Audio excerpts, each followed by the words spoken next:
If you think you're going to be in trouble with alcohol, you're drinking too much, and this is for you. I put out a few videos about when you turn from heavy drinker to alcoholic, or active addiction, I would call it really. And on reflection, I've thought about this a lot.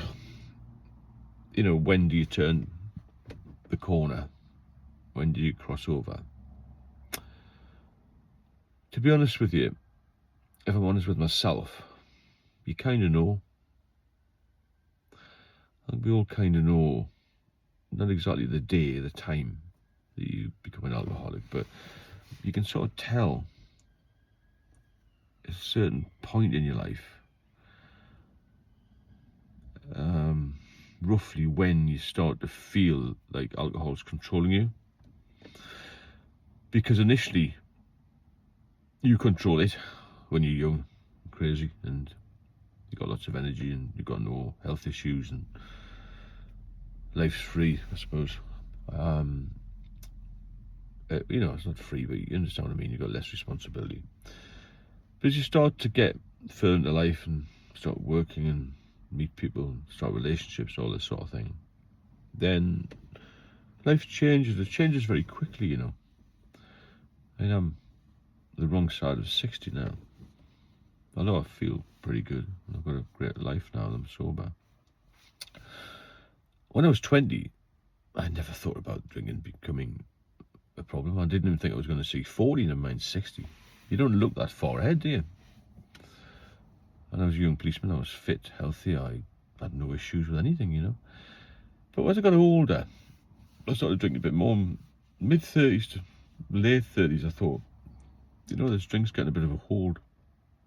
My dad always warned me about that because I didn't really drink a lot, I don't think, when I was younger. I was always in an industry, but in a job where a lot of us did drink. It was a culture then. It's still a culture now, I can imagine. It's not just the police, you know. Lots of professions drink a lot. Same in the force, the same solicitors, nurses, doctors. We all drink. You know, certain members of every group drink more than others. But when I look back, I kind of knew 30, 35 when I was feeling very, very hungover. Some people claim that they don't have hangovers. Mine were dreadful, dreadful hangovers where I would feel really nauseous. My main problem was anxiety, to be fair. I've got no anxiety whatsoever when I'm sober. I mean, zero. When I'd had a drink, even just a few drinks, when I'd had a sober period, I felt extremely anxious, paranoid. I couldn't do anything. Sometimes I couldn't get out of the flat. I mean, I lost a lot from my drinking, as in, you know, family and that sort of thing. But that wasn't, I mean, I still see my daughter now, and it's great, the relationship we've got now, but you feel a little bit guilty that you haven't put as much in as you could have done. That's the thing. But getting back to the subject, really, you kind of know when you're feeling down, and from a very happy, cheerful chap, which I am now again, I started to become a bit more introverted, you know, a bit quieter, a bit less boisterous, and it affects your brain. A lot of alcohol. There's not enough mentioned about the mental health side of it. So when I got to the point of going on holiday and drinking far too much, or on days off drinking far too much, and then having a bit of a hair of the dog, a bit of it, you know, but waking up basically and having a drink on my days off, and then return back to work feeling a bit tired. But I was all right. I picked myself up. I did my job well. I got promoted and things, but that's besides the point. I still had this alcohol on my brain, on my, you know, on my shoulder. I think, no, you should have a drink maybe when you finish work. It never left me that. I drank most days. I drank every day. At some point, I didn't have a lot every day, but I had something, and that's what caused my health issues. It wasn't that I drank any hard liquor, but it's still, whether it's beer or lager or Guinness or whatever it is, it's still got ethanol in it, which is a poison. The ethanol is the killer, really, and that'll damage your pancreas and your liver, and it'll cause high blood pressure. It causes strokes. A friend of mine's recently had his second stroke. He's a big drinker. He claims he's not an alcoholic. He may not be, but he lives in a pub, and he's not healthy in any way. Same age as me, but he looks 20 years older. He won't last long, sadly. I've tried to help him, but he doesn't want to help himself. Whether he's given up on life, I don't know. But he said he's never had any major problems. Well, the problems I had were more striking, really. I became very ill a few years ago, and then I had a time off the drink. I'd say 8 years sober, and then I thought I could control it again, and I became extremely ill after that. But the crossover point from heavy drink to alcoholism, you do know, I think. If you look back in at events or at times, periods of time when you started to feel worse, and you couldn't get back to feeling better, that's the time, I think, that you cross over from heavy drinking to being an alcoholic and being addicted. When you can't get the good feelings back that you used to have when you used to go for a drink and feel, oh, I feel really good, I've had a few drinks, world's great. Remember those feelings when you used to go to the pub and feel a bit, you had a hard day, but you had 3 or 4 pints and think, God, the world's a good place. You know those days when everything was like tickety-boo. You pick yourself up, didn't you, with alcohol? But when you get into the sort of third to fourth stage of it, when it's addiction, nothing will bring that good feeling back. Nothing's going to bring the buzz back. And that's what we're after. We're after the same buzz. The buzz you get from the first drink, you're always chasing it. The second, third, fourth drink on you. But you'll never get it back. And as you get older, it's impossible. So you'll know when you need to get help, is what I'm saying. I knew as well, and I ignored it, unfortunately. And I just kept relapsing. There's a lot of people on this channel are doing.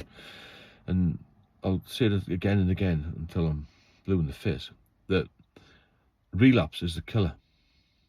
Because most people I've spoken to think, oh, I've had a few weeks off, a few days off, a few years off, I'll be all right. I don't know what it is with this first one that takes you back to being, well, back to square one, really. It's just that first pint, isn't it? You get the taste for it and this sort of thing. But you will analyse it maybe too much. But if you're struggling with it, you've got to get help, whether it's from the doctor or from people like myself or from people you know or from family. You've got to reach out, and you haven't. The worst thing you can do is what I did, and that's be isolated. Because when you get yourself isolated, you become more depressed. And I'm sure I was depressed. I'm not now at all. I think I was medically depressed, or clinically, whatever they call it. But I just got down and riddled with guilt, and my desire for life had gone. I had no future. Now I'm back sober. It's just amazing life, and you lose all that. So reach out for help, because you will know. And let's be honest, we've got to be honest with ourselves here. How many times we've been to the doctor and he said how much you drink, and you'll say 2 or 3 pints, and you probably had 2 or 3 pints an hour.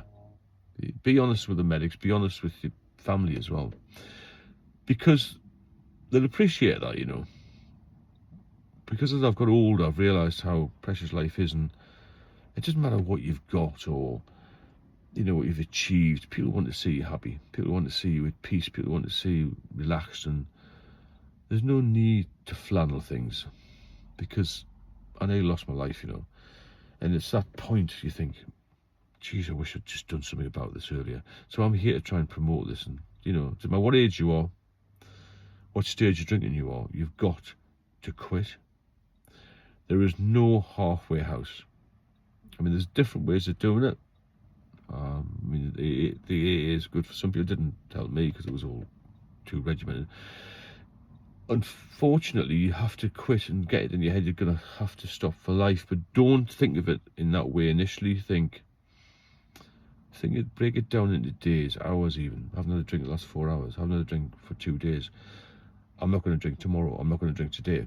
That's the way to break it down. And as soon as you start feeling like, whoa, this is out of control, then get some help, because you're going to need some help. And once you get that help, you get a little bit of support. I was on death's door at hospital. That was my last chance when the doctor said you're going to die if you drink. It's nearly too late then. I was very, very lucky. I'm very, very lucky to be alive now and have normal health function and have a normal life, a good life. So reach out to somebody and don't do it on your own. We're here. There's 8,000 of us now. We'll all help you. Okay? If you benefit from the channel, please share it and subscribe. Leave any comments you want, and I'll speak to you all soon. Have a great day.